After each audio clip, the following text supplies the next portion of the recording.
Desde ayer en la mañanera el presidente Andrés Manuel López Obrador dejó la víbora chillando y es que les soltó una raspadera de muebles a los ministros de la Suprema Corte de Justicia de la Nación con preguntas puntuales. Ya ve que dice el presidente, pues si no va al Senado Norma Piña, que haga una conferencia de prensa. Bueno, pues debería de responder a estas preguntas. Son 10 aquí, pero me dice Nancy Flores que va llegando con el maestro Miguel Vadillo para la mesa de investigación contra Líneas Sin Censura, que en realidad son 12, pero vea y escuche. 10 preguntas. Una, ¿por qué ganan 700,000 pesos? A ver, así, en total. 2, ¿por qué nunca se castiga a jueces, ni magistrados, ni a ministros por corrupción?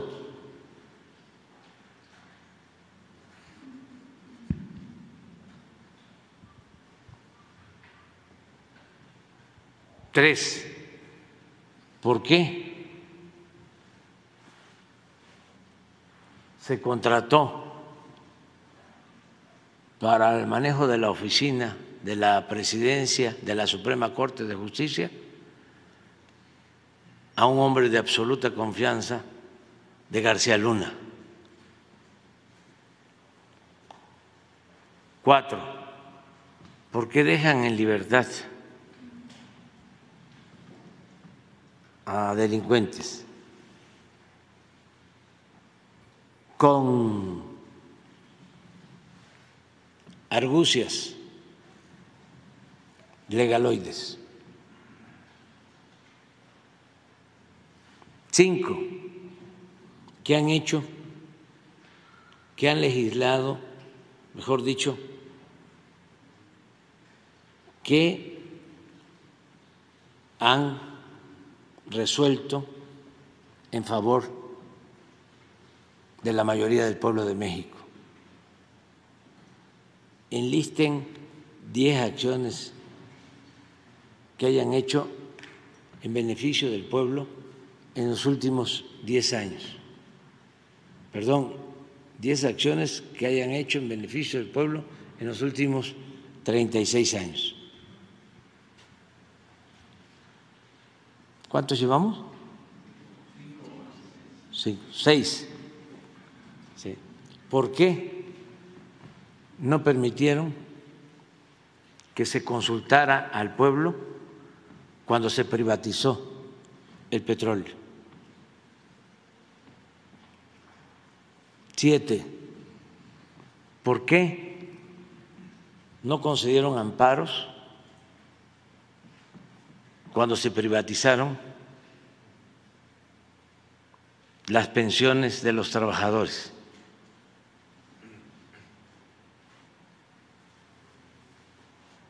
8, ¿por qué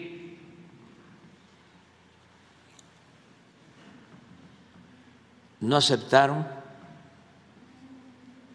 castigar a los responsables del incendio de la guardería ABC? ¿Cuántos llevó? 9, ¿por qué aceptaron, promovieron y apoyaron el desafuero del actual presidente de la República cuando era jefe de gobierno?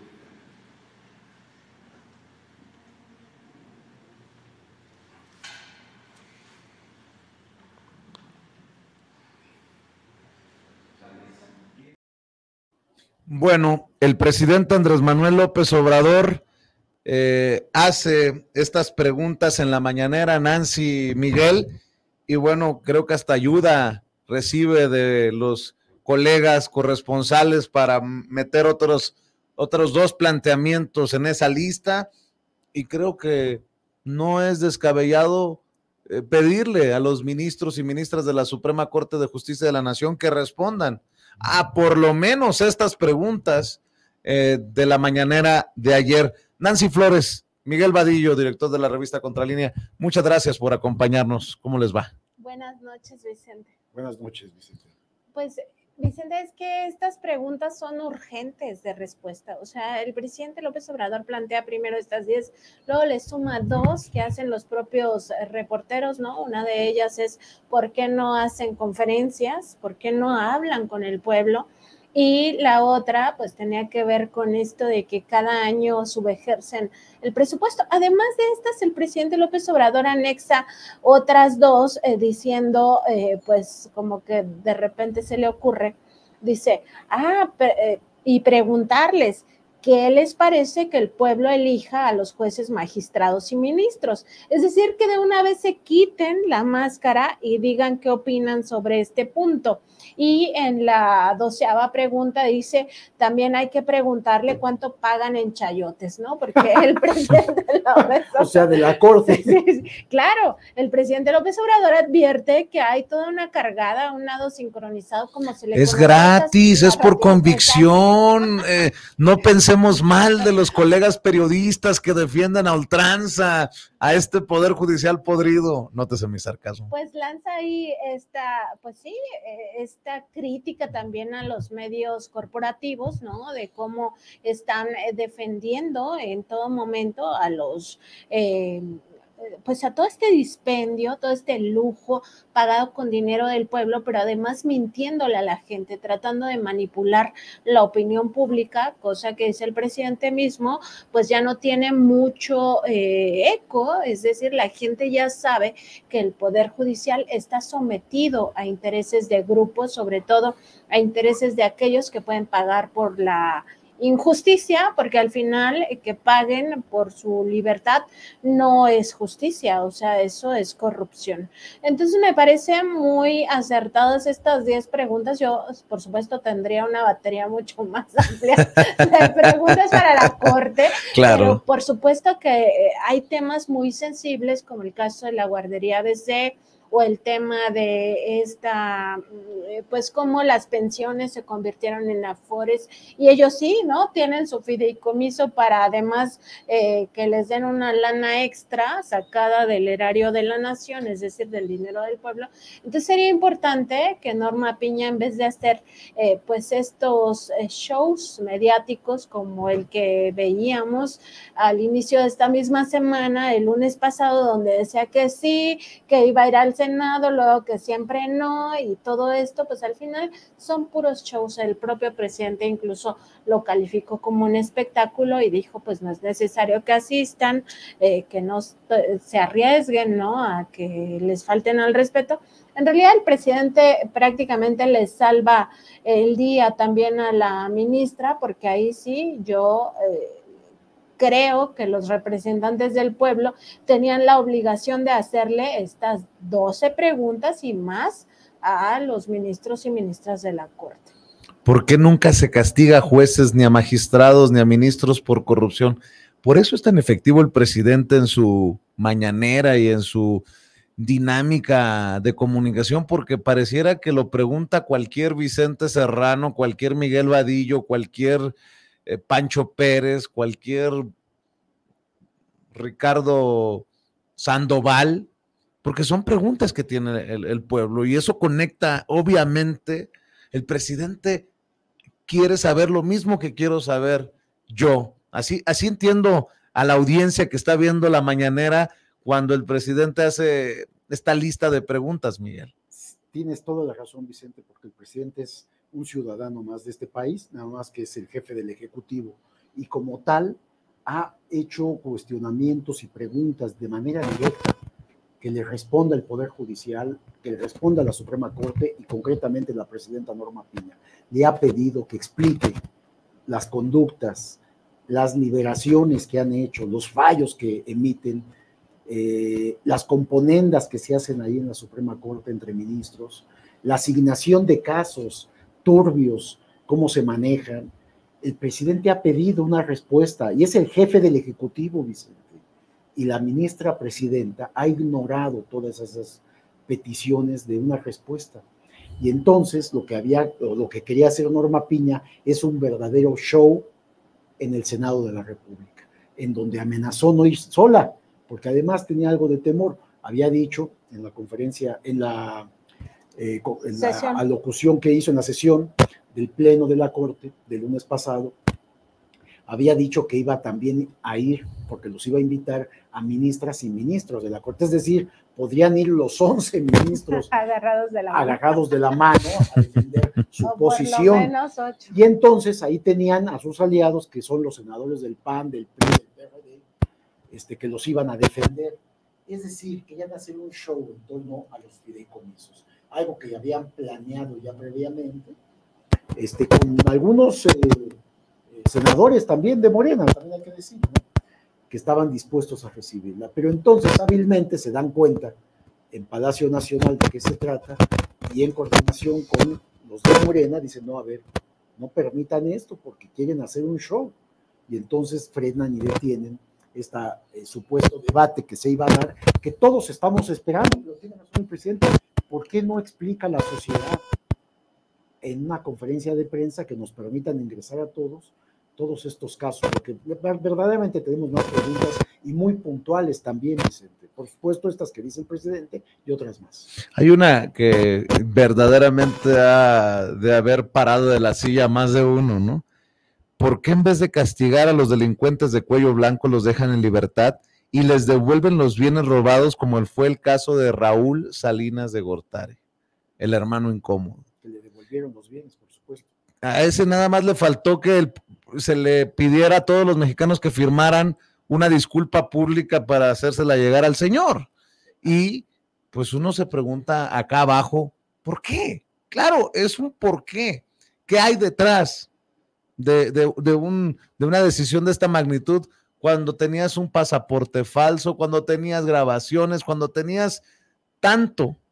Y resulta que no, y de Raúl Salinas es solamente un caso, Nancy Miguel. Estamos ante una lista larga, ¿no? Está la maestra Alvester Gordillo, están otros personajes. Rosario Robles ahora, ¿no? Está el rancho de las Mendocinas, le devolvieron a Raúl Salinas, y también las cuentas bancarias, el dinero que estaba congelado, mucho de ese dinero depositado en Suiza. En Suiza, sí. Pero además era una investigación internacional, o sea, no hay que olvidar que las evidencias no solo se habían generado en México, todo el saqueo que hubo, además tampoco hay que olvidar a qué pues dañaron, ¿no? En aquel momento, a qué área específicamente, y era a la que ayudaba a los más pobres. La CONASUPO fue parte de este saqueo brutal de Raúl Salinas de Gortari, y por supuesto que el presidente sí elige a quién va a poner en la pregunta, no es fortuito que haya mencionado a Raúl Salinas, como decías, Vicente, el hermano incómodo de Carlos Salinas de Gortari, pues porque es el más claro ejemplo de todas las evidencias que se tenían de que había un saqueo al erario de la nación, y eso es un delito, es el delito de peculado. Los servidores públicos, primero había otra serie de delitos, o sea, no tenía por qué familiares cercanos al presidente, es decir, sus hermanos, estar operando cosas del gobierno. Eso ya de entrada es otro ilícito también de corrupción. Más allá de eso, si se roban el dinero del presupuesto, del dinero del pueblo, eso es otro delito y tienen que ir a la cárcel. Y este señor fue a la cárcel, sí, es verdad, hay que recordarlo. Raúl Salinas estuvo en prisión, pero no por un asunto de justicia. Él estuvo en prisión por una venganza de Ernesto Zedillo contra Carlos Salinas, y eso no podemos obviarlo en todo esto. Al final, pues lo dejan en libertad, le devuelven todo este dinero que se sabía que era producto de actos corruptos, porque dicen que en el caso de la partida secreta, pues que era una partida que como no tenía destino, entonces el destino podía ser los bolsillos de los familiares de Salinas o los bolsillos propios de Carlos, ¿no? Y eso me parece es una interpretación que hacen de la ley muy lesiva contra el pueblo de México, y es parte de los muchos casos que podemos ver donde la Corte falla en contra del pueblo de México y que estas interpretaciones legaloides pues acaban beneficiando a grupos de poder que todavía tienen pues fuerza política en nuestro país. Carlos Salinas, aunque no esté en México, sigue teniendo fuerza. A ver, voy a poner esto sobre la mesa a ver qué piensan. Qué caro le está saliendo al Poder Judicial, qué caro le está saliendo a esa mafia, como le llaman, de toga y birrete, qué caro le está saliendo a los ministros, magistrados, este enfrentamiento con el Poder Legislativo ya también, y sobre todo con el Poder Ejecutivo, el presidente de la República, porque en esta exhibida, deja tú los 15,000 millones de pesos de los fideicomisos, lo duro que está haciendo para la credibilidad, la imagen y hasta los negocios futuros, mi querido Miguel. Sí, exactamente. Me parece que el costo que en este momento le significa a la presidenta de la Corte, particularmente a ella porque es la que preside la Corte, es muy alto, Vicente. Si desde la presidencia de la Corte anterior ya empezábamos con los antecedentes de lo que hacía la Suprema Corte, lo que hacía el Poder Judicial en general, la enorme corrupción que había en juzgados y en tribunales, en la sala de la Corte, las prebendas, el tráfico de influencias, el abuso de poder. Hoy en día, y que bueno, el ministro todavía Saldívar, que es el expresidente de la Corte, estaba de una u otra forma aliado con el presidente para combatir la corrupción. Faltó mucho que hacer, pero al menos había empezado a abrir la puerta y había hablado del tema de la corrupción. Hoy Norma Piña se niega no solamente a mencionar que existe esta posibilidad, sino que además le dice a sus jueces y magistrados y ministros, tienen total libertad para decidir lo que quieran, como diciendo, aquí no va a pasar nada, porque además yo presido el Consejo de la Judicatura, que sería el encargado, o que es el encargado de investigar, pero como lo preside ella, y pues todas las demás comisiones no se mueven si ella no decide. Entonces no se puede avanzar en esta materia. Y a los ojos de la opinión pública, pues ya están exhibidos, ya no hay vuelta atrás, Nancy Vicente. Ya están exhibidos los ministros de la Corte y su presidenta Norma Piña, que están en favor de la delincuencia, de la corrupción, del abuso de poder, del tráfico de influencias, y que además ahora se asumen como un suprapoder por encima de los otros dos poderes de la Unión, rechazando dictámenes, rechazando fallos, rechazando acciones que democráticamente, decisiones que democráticamente se han tomado desde el Congreso. Entonces, bueno, pues están en un grave problema los ministros de la Corte, que me parece también ya hay una inconformidad en el propio Poder Judicial, porque la apuesta ha sido muy alta y hasta ahora van perdiendo en este sentido. Imagínate el costo para estos manejos políticos que se le daban a estos espacios también en la Suprema Corte de Justicia de la Nación, las cuotas de partido, porque vamos a ser sinceros, eso eran tales nombramientos en sexenios anteriores. Están ante la posibilidad de perder incluso hasta eso. Por eso hablo de un costo grandísimo para ellos y para los intereses que defienden, Nancy. Porque si avanza, que creo que así será, la reforma judicial que incluye que los ciudadanos voten por ministros, por magistrados, han perdido, insisto, más que los 15,000 millones de pesos de los fideicomisos. Sí, si te das cuenta, Vicente, este tema de los fideicomisos fue como un buscapié, así como se dice, ¿no? En realidad es como para que se quiten todavía más la máscara de hasta dónde pueden estar dispuestos a mentir, a tergiversar la realidad, a decir, pues en este discurso de Norma Piña, yo estaba leyendo la transcripción, y ella decía, es que es un tema que no solo le atañe al Poder Judicial, le atañe a todos los mexicanos. O sea, todos y todas debemos de sentirnos lastimados porque les van a quitar sus privilegios. O sea, ¿cómo? ¿A qué clase de pueblo le habla Norma Piña cuando pide que se les defienda por estos privilegios que además cobran a costa del dinero de los mexicanos, ¿no? En vez de pronunciarse por que estos 15,000 millones pudieran alcanzar para 2 millones de becas de niños y niñas pobres que asisten a la educación básica, es decir, primaria y preescolar. Entonces, me parece que es un buscapié que al final sí resulta en el objetivo que se tenía y que es justamente que se desenmascaren más hasta dónde están dispuestos a llegar por el lucro, por el dinero. O sea, a ellos lo único que les importa es el dinero y por eso sale un ministro en funciones a marchar por el dinero y sale Norma Piña a decir que está dispuesta a ir al Senado a debatir por el dinero. O sea, me parece que ya queda muy claro eso para el pueblo de México.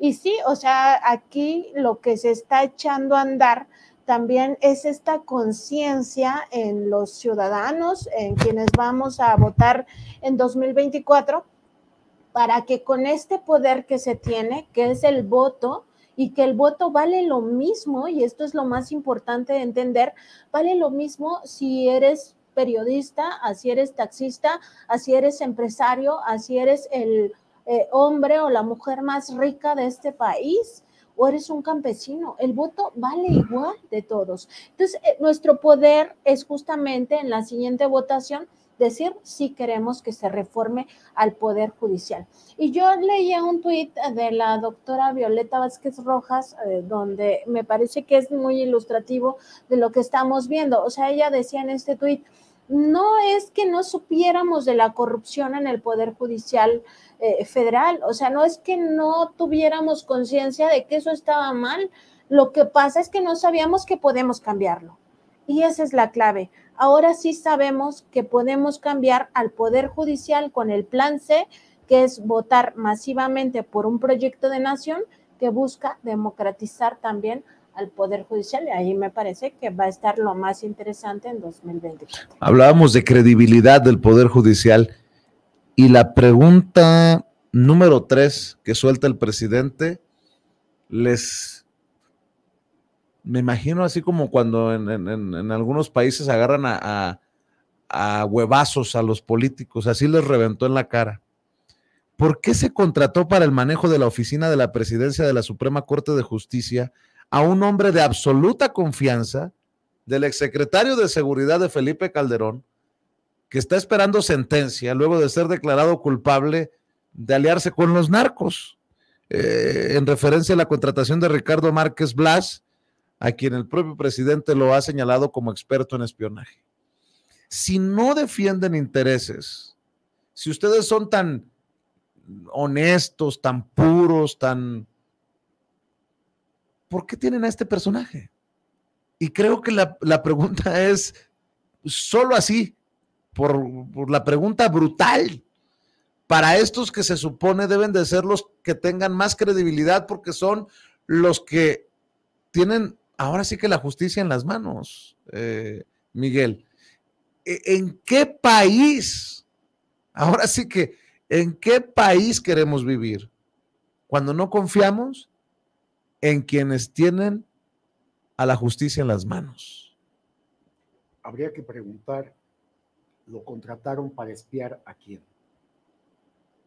¿O qué departamento de espionaje está montando la Suprema Corte de Justicia de la Nación? Porque no es el único personaje ligado a García Luna que ha sido contratado. También contrataron otro personaje que estaba trabajando en el área administrativa de la Secretaría de Seguridad Pública, manejaban parte del presupuesto público cuando Genaro García Luna era el encargado de la seguridad de este país. También fue contratado en el Senado. O sea, hay parte del equipo de García Luna rescatado ahí en esta Suprema Corte de Justicia de la Nación. Es decir, si no tenían credibilidad, o si tenían alguna que ya perdieron con todo lo que se ha informado y que ya son muy públicos los ministros de la Corte con todo lo que hacen, con todo lo que tienen, con todo lo que ganan, lo que reciben, y cómo se han dedicado no a impartir justicia, a impartir injusticia en este país, con esta falta de credibilidad social. Si le vamos sumando todo esto, Vicente, bueno, pues estamos en una corte que ya estaría uno pensando que deberían de renunciar los ministros ante lo que está sucediendo. Y ellos están sintiendo en carne propia esta crítica social, Vicente. El juicio social es muy duro y muy crudo. Y ellos no están ausentes, aunque sean personas ya de edad avanzada, les informan lo que está circulando en todos estos medios informativos como son las redes sociales. La crítica social es muy dura ya contra ellos, muy fuerte, y no solo contra ellos, contra sus familias, porque tienen hijos, tienen familia que convive con otros grupos, y bueno, ya la crítica los alcanza también, y ya se les señala de corruptos, de abusivos, de prepotentes, de autoritarios, de tal manera que el juicio social se los está comiendo y parece que no se dan cuenta porque siguen hacia adelante.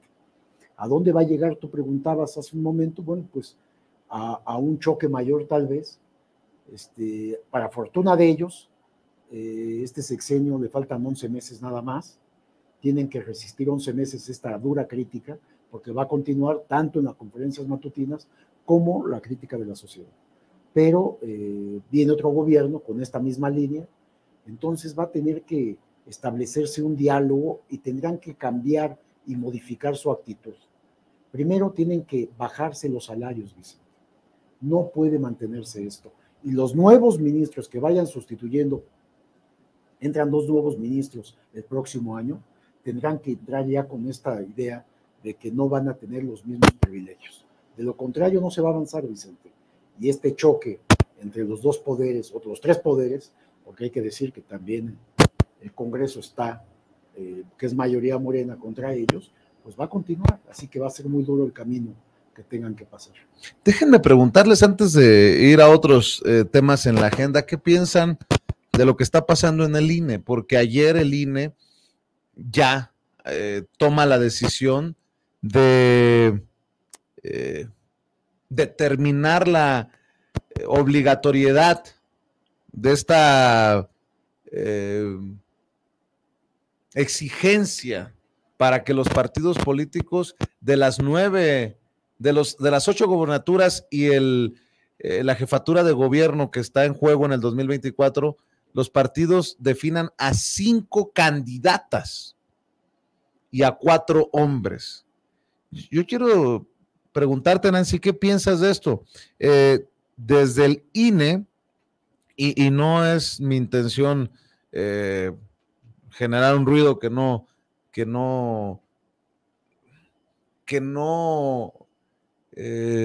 vaya en sentido del respeto a la mujer y a la paridad, pero creo que la intención va más allá de la paridad de género.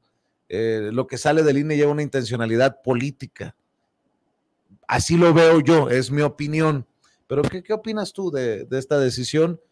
Si bien ya dijeron en Morena que se va a acatar, de principio pues hizo ruido el hecho de que desde el INE te exijan bajo qué criterios, bajo qué situaciones. Va a ser algo que no necesariamente estaba en la mira rumbo al 2024, y vamos a ver qué pasa a la hora de las decisiones, que va a ser muy interesante. Es una decisión polémica, como lo dices, Vicente, sobre todo viniendo de quien viene. O sea, este Instituto Nacional Electoral que ha estado capturado por tantos años por intereses, sobre todo de la derecha.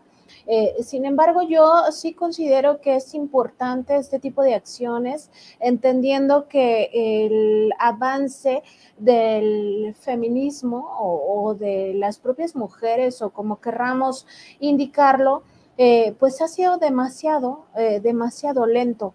Y en ese sentido, Vicente, a mí me parece que a pesar de que viene de ese instituto corrompido, es una, digamos, una manera de equilibrar las cosas, porque si bien es cierto que las mujeres desde hace 70 años tenemos derecho al voto y a ser pues electas, ¿no? O si es nuestra intención y nuestro deseo, pues ser electas como representantes del pueblo para cargos públicos, al final me parece que no se ha avanzado mucho en ese terreno. Entonces, dentro de la polémica, yo estoy a favor, aunque tú no, Vicente, pero yo sí estoy a favor de que se abran estos espacios a como sea. O sea, no me refiero a la mala, pero sí creo que han fallado también los hombres en generar también oportunidades para las mujeres. Y a veces y estoy de acuerdo contigo, pero no es que no esté de acuerdo con la decisión. Estoy poniendo sobre la mesa una intención política más allá de beneficiar a la mujer con la paridad. Creo que la decisión se está tomando por lo que apuntan las encuestas, hacia dónde van las cosas, y para buscar afectar pues eso. Así lo entiendo yo, sobre todo porque entiendo que hay consejeras como Claudia Zavala, por ejemplo, o Dania Rabel, que le siguen apostando a otros intereses, a los intereses del pasado. Así lo veo yo. Miguel, ¿cómo ves tú? Sí, mira, finalmente hay que decir que en el INE, en cuanto a nombramientos, ya está más equilibrado el asunto, aunque estén votando como estén votando. Son nombramientos que han salido ya de la actual administración propuestas. El otro punto, este punto sí, yo estoy de acuerdo también en que no me causa a mí absolutamente nada extraordinario que digan, bueno, pues también se necesita que haya mujeres en posiciones de poder, qué bueno. Lo que se está determinando es que donde esté gobernando un hombre, entonces va a ser alternativo que sea una mujer el siguiente periodo. En el caso de la Ciudad de México, que es uno de los que causan polémica por lo que significa el presupuesto que es enorme en la Ciudad de México y la influencia política que tendría, que pudiera llegar alguien de oposición a la capital del país y cogobernar con alguien de Morena. Acá se está presentando una situación que en el caso de Martí, pues él no fue electo, ¿no? Por el voto popular. Entonces, acá digamos que estarían considerando que va a ser el que elija la población en esta encuesta, que por cierto ya es el lunes, la encuesta, el lunes próximo. Se va a decidir quién, si Clara Brogada, o Harfuch, o Margarita García Harfuch, o López-Gatell. ¿Quién puede ser? Ahí sigue habiendo tendencia ahí a que García Harfuch parece que todavía está arriba de las encuestas. Vamos a ver, ¿no?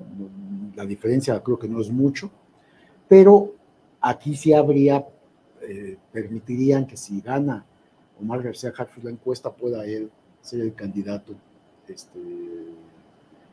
a la gobernatura de la Ciudad de México, aunque haya en este momento un hombre que es Martí Batres gobernando la ciudad, porque él no fue electo.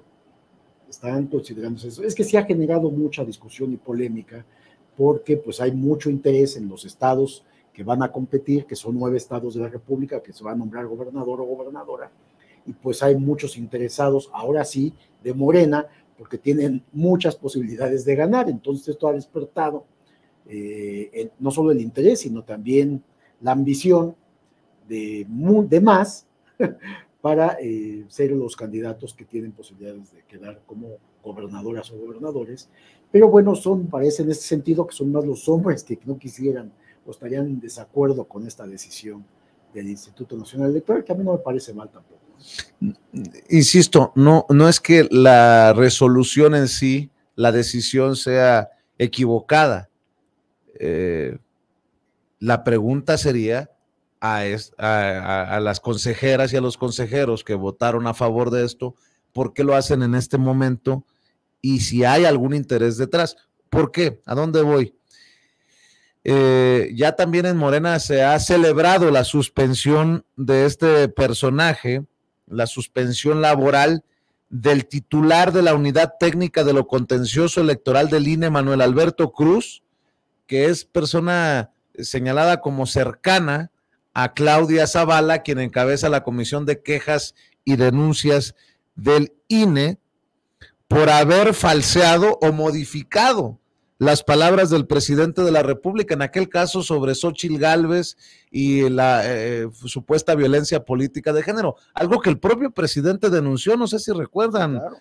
Nancy, Miguel.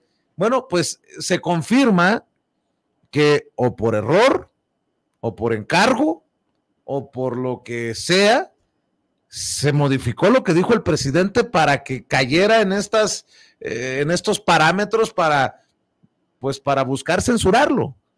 Aquí ojalá que también se investigue cualquier intencionalidad, hablo de la intención, de quienes podrían estar cercanos a este personaje, porque no puedo concebir que un personaje que es titular de la Unidad Técnica de lo Contencioso Electoral del INE diga, por mis pistolas voy a poner estos que no dijo el presidente y con tal de llevar adelante esta campañita de censura. ¿Cómo ven? Yo por eso pongo sobre la mesa la intencionalidad de este grupo, ¿no? Claudia Zavala, Dania Rabel, incluso Carla Humphrey, sobre este tema de la paridad de género, y que son las que votan en este sentido de intención. No lo digo yo, ahí están las votaciones, Nancy. Sí, en este caso específicamente, Vicente, me parece que no puede acabar ahí, o sea, que el hilo no se debe de romper por lo más delgado, o sea, este personaje no es el único responsable de la tergiversación de las palabras del presidente López Obrador, porque si bien los consejeros y consejeras del Instituto Nacional Electoral pueden argumentar que pues están saturados de trabajo, me parece que si van a sancionar al presidente de la nación, al presidente de esta república, pues tendrían el mínimo de obligación, porque se les paga con dinero del pueblo y porque van a sancionar a una autoridad importante en la estructura de gobierno, de revisar si ese proyecto venía bien sustentado o no. Y después de que se supo que el propio presidente López Obrador, punto por punto, fue desacreditando esas mentiras, porque al final son mentiras, o sea, manipularon sus palabras con tal de sancionarlo. Y a pesar de que existían esas evidencias, los comisionados que integran esta comisión de quejas y denuncias, que son los que sancionan al presidente López Obrador, no recularon, al contrario, siguieron sancionándolo y le siguieron notificando que bajara otras conferencias, incluso que bajara su postdata bajo estos mismos argumentos de la violencia política de género, y después ya le atribuyeron incluso que estaba pues beneficiando electoralmente al partido Morena. Entonces me parece que esta investigación, particularmente del órgano interno de control o de que las autoridades competentes, que yo diría que debería de ser el propio pleno del Instituto Nacional Electoral, deberían de fijarse también en la actuación de los comisionados, que no solo es Claudia Zavala, sino que están dos de los que recientemente han ingresado, y además revisar también la actuación del Tribunal Electoral del Poder Judicial de la Federación, que es el que finalmente avala esa decisión de la Comisión de Quejas y Denuncias. Entonces sí considero que todavía está pues muy verde esta indagatoria, o si se va a quedar ahí, que el pueblo les reclame, o sea, así como cuando dice la nación te lo demandará, pues que la nación les demande a estos funcionarios revisar a profundidad este asunto. Y vaya ojo morado, ¿no? También al interior del INE, para la credibilidad del INE, que el titular de la Unidad Técnica de lo Contencioso Electoral del INE, Manuel Alberto Cruz Martínez, se ha suspendido temporalmente, ¿no? Se ha suspendido laboralmente, y luego ni una disculpa. Me van a decir lo mismo que me dicen los que me atacan, palero, lustrador de zapatos de López Obrador, pero esto amerita una disculpa de la institución, del INE, del Instituto Nacional Electoral, creo yo, una disculpa para el presidente, o por lo menos para esos consejeros y consejeras que, sabiendo que se había mentido, sabiendo que era injusto lo que estaban haciendo, seguían apostándole, en este caso de violencia política en razón de género contra el presidente Andrés Manuel López Obrador. Incluso la aspirante opositora, Xóchitl Gálvez, debería de disculparse con el primer mandatario. Bueno, opiniones de tu servidor, Miguel. Sí, claro, me parece que por lo menos tendría que hacer eso. Estamos hablando del jefe del Poder Ejecutivo, ni más ni menos. Sabemos, por ejemplo, bueno, pues que la presidenta del Instituto Nacional Electoral no trae la misma línea, por ejemplo, que tenía Lorenzo Córdoba, lo cual ya es muy importante, pero también hay que entender que hay órganos dentro del propio INE que se manejan con cierta autonomía y que ahí están decidiendo, es decir, la presidenta no tendría tampoco esas facultades de sanción o de amonestación o de obligar a algún servidor público a hacerlo.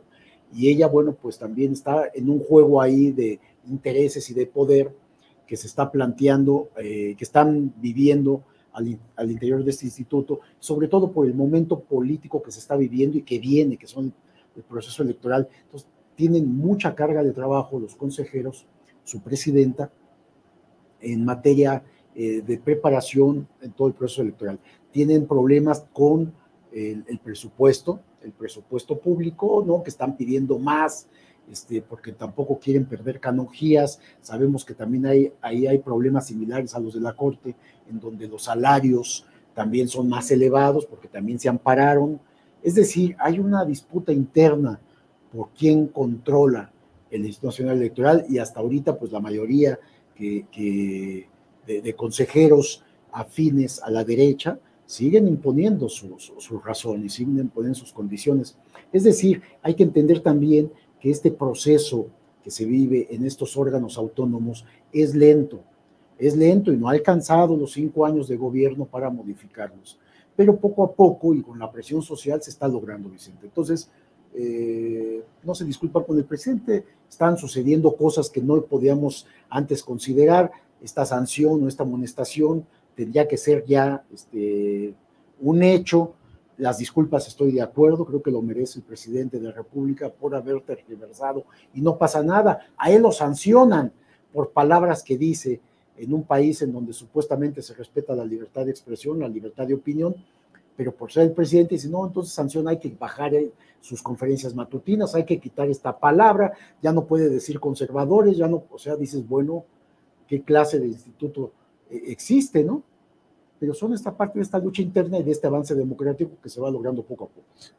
Si no hay disculpa, por lo menos lo que dice Nancy, hasta las últimas consecuencias, hasta donde tope, y caiga quien tenga que caer. Imagínate que se pueda en algún momento definir o determinar que detrás de estas decisiones del suspendido, detrás de estas modificaciones a lo dicho por el presidente, está una consejera o un consejero.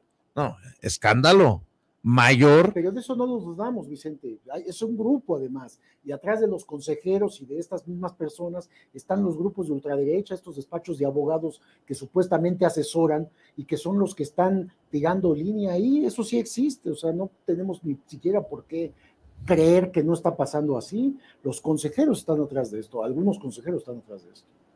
Bueno, Samuel complica a Ebrard o Ebrard complica a Samuel. Ayer lo platicábamos también, así por encimita, con Miguel. Nancy, ¿tú cómo ves? Yo creo que sí mete ruido a la candidatura de Movimiento Ciudadano porque está como muy cantado ya que iba Marcelo Ebrard, y muy cantado, digamos, no oficialmente, ¿no?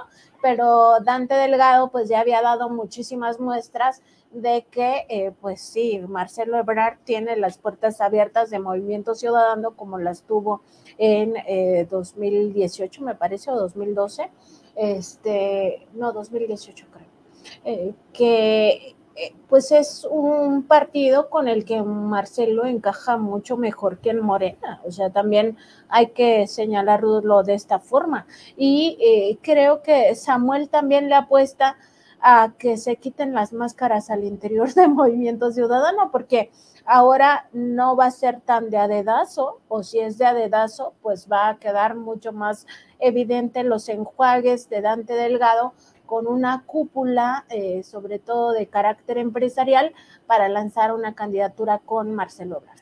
Entonces, me parece que pues es una jugada que hace Samuel García al margen de las propias decisiones que iba tomando poco a poco Dante Delgado. Es interesante porque ayer mismo, o sea, como en una especie de contención de daños o de amarrarse el dedo antes de la cortada, como se dice coloquialmente, pues sale Dante a decir que pues Samuel sería el precandidato interno y Ebrard el precandidato externo, cuando Ebrard se encuentra, por lo menos en estas par de semanas, pues totalmente desaparecido del mapa, ¿no? O sea, como que se tomó unas vacaciones para reflexionar si vale la pena la traición ya directamente al presidente, quedar exhibido, como el propio presidente había dicho que en Morena no había vulgares ambiciosos, pues él está reflexionando si eso vale la pena ya exhibirse como un vulgar ambicioso, y en ese sentido, pues me parece que Samuel jugó bien esta carta, pero también se arriesga a que no sea el favorito. Yo creo que no es el favorito de Dante Delgado, que el favorito va a ser Marcelo. Algo que no te he preguntado y ahorita que estoy escuchando a Nancy se me viene a la mente, ¿qué tal si es Dante el que mete a Samuel con esta licencia para buscar la candidatura y de alguna manera también presionar a Marcelo para que lo que se vaya a hacer, que se vaya poniendo a coser, Miguel?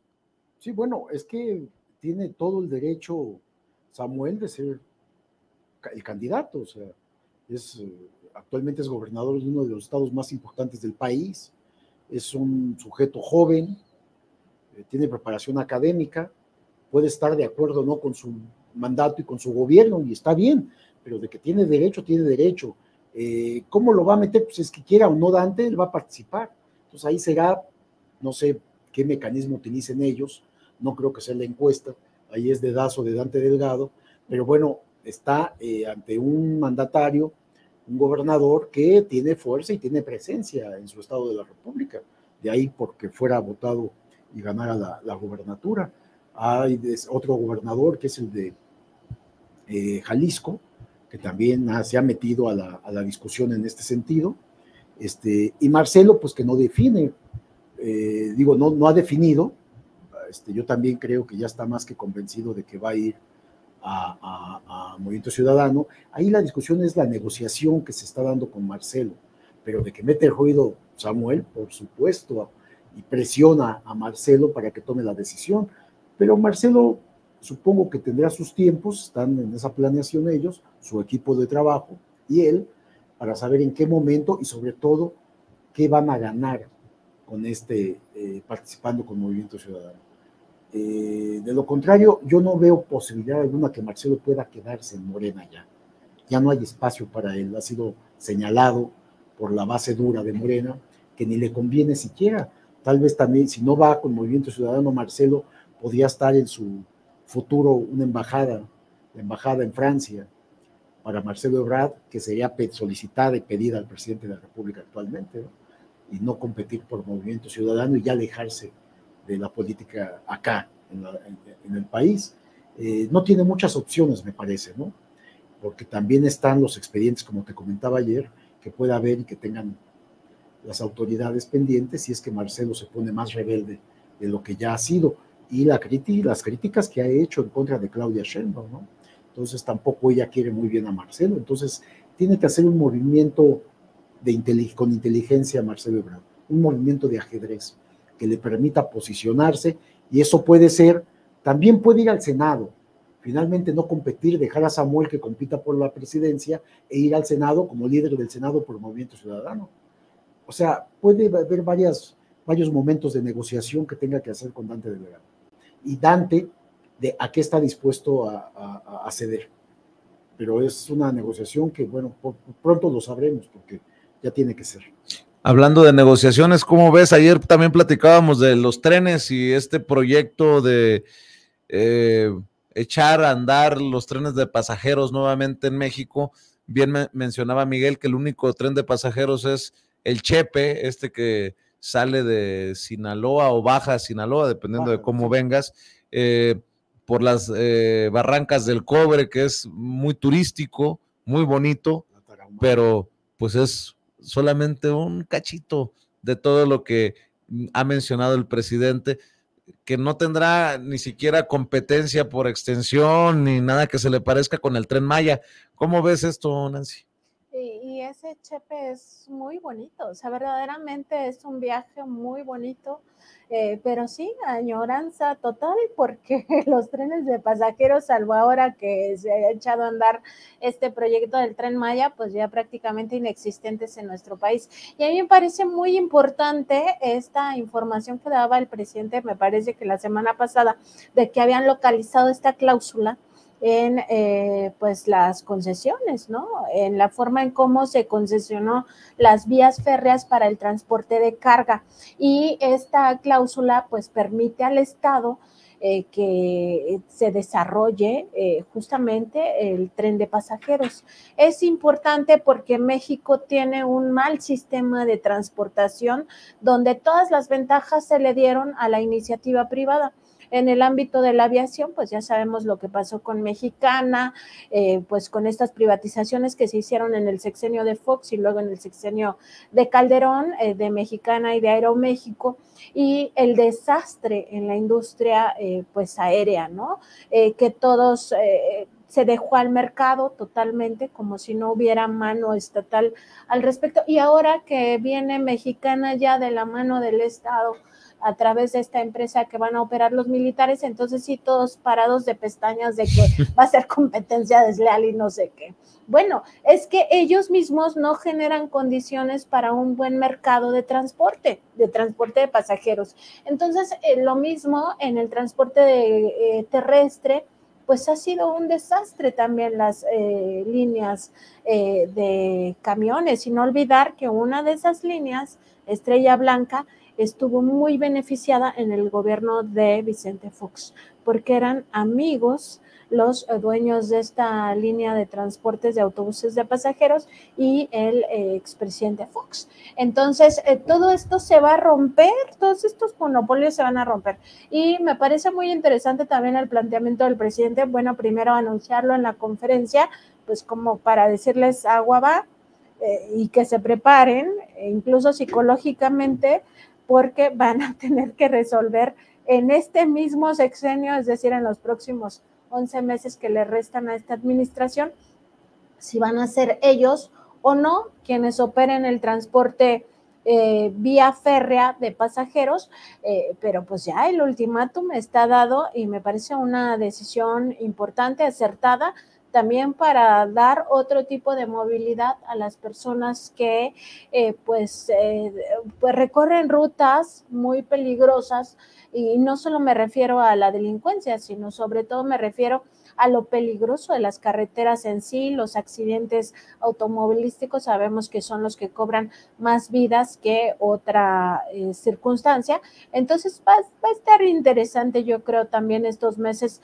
en torno a lo que ocurra con estas empresas. Sí, y para escuchar tu reflexión, tu comentario final, Miguel, antes de que se me olvide, Mario Delgado ayer dijo que no impugnará la decisión de lo de paridad de género que mencionábamos, y se va a poner sabroso el lunes ver quién festeja y quién patalea, quién incluso amaga. Va a ser un lunes me apuras tantito, histórico, Miguel, con la definición de coordinadores y coordinadoras de la defensa de la 4T en los 8 estados y en la Ciudad de México. Sí, mira, yo supongo que sí habrá en algunos estados mucha rebatinga, tal vez algunas hasta renuncias de quien se sienta afectado, malquerido, despreciado por el centro, por Morena, etcétera, etcétera. Pero en el caso de la Ciudad de México, que es donde estamos y pues tiene una relevancia mayor en cuanto a los candidatos, yo creo que va a ser más tranquilo, más neutralizado. Yo no le veo tanto pleito aquí porque el presidente ha dictado línea ya en el sentido de que el que el pueblo elija, de tal manera que no está dando mucha opción. O sea, si el pueblo dice que es él o la candidata, se va a respetar. Y quien no lo haga, pues ahí tenemos casos, ¿no? De varios que han roto con Morena por este sentido, porque quisieron irse por la libre y bueno, pues resultaron muy afectados. Y uno de ellos es Marcelo Ebrard, ¿no? Entonces, sí va a haber protestas, ¿no? Porque finalmente la pasión humana por el poder, es decir, ambiciosos vulgares hay en todos lados y sí se va a aparecer en este caso. Vamos a ver cómo se presenta. En el caso de la Ciudad de México no creo que pase esto. Hay ofrecimientos a todos los participantes para que puedan continuar en los próximos gabinetes, tanto de la ciudad como a nivel federal. Son personas muy conocidas, de tal manera que hay muchas posibilidades de que continúen. Y no van a romper con eso, ¿no? Yo creo que van a estar más tranquilos, a diferencia como vimos las candidaturas rumbo a la presidencia de la República. Como dicen en las peleas de gallos, cierren las puertas, señores. A ver, apuéstenle. ¿Dónde va a ser hombre? ¿Dónde va a ser mujer? Está intenso, ¿eh? Oye, hay que señalar que sí avanzó en comisiones del Senado ya la aprobación de la extinción de los 13 fideicomisos, ¿eh? Sí, sigue avanzando, ¿no? Y no hay no hay nada que lo detenga. No hay piña que lo detenga. Mi querida Nancy, ¿por qué no cerramos invitando a la audiencia de Sin Censura a verlos, a escucharlos, a leerlos, a seguirlos? Gracias, Vicente. Estamos en www.contralinea.com.mx, también en Facebook, Twitter, Instagram, YouTube y TikTok como Contralínea, y en Spotify, iVoox y Apple Podcast como Contralínea Audio. Además, los invitamos a que sigan nuestro programa de lunes a viernes a las 10 de la mañana. Es un programa de noticias a través de Facebook y YouTube. Y también lunes, miércoles y viernes a la 1 de la tarde, nuestra mesa de contradebate, también por estas dos redes sociales y por supuesto aquí en la Casa de Sin Censura de lunes a viernes a las 8 de la noche en esta mesa de investigación. A veces un poquito más tarde. Sí, bueno, depende. Es que Nancy, a veces Nancy llega más tarde. No se crean, soy yo. Mea culpa. Mi querido Miguel, como siempre es un placer. Nancy, gracias. Estamos al pendiente y nos vemos en la próxima mesa de investigación Contralínea Sin Censura, esta alianza informativa que lleva como objetivo usted, informarle como usted se merece, con la calidad de investigaciones de Contralínea y esta audiencia diferente e inteligente de Sin Censura. Gracias por apoyarnos. Acuérdese de compartir con familiares, amigos, contactos a través de WhatsApp, de Facebook, de Twitter, por donde usted quiera, y avanzamos, porque todos somos Sin Censura.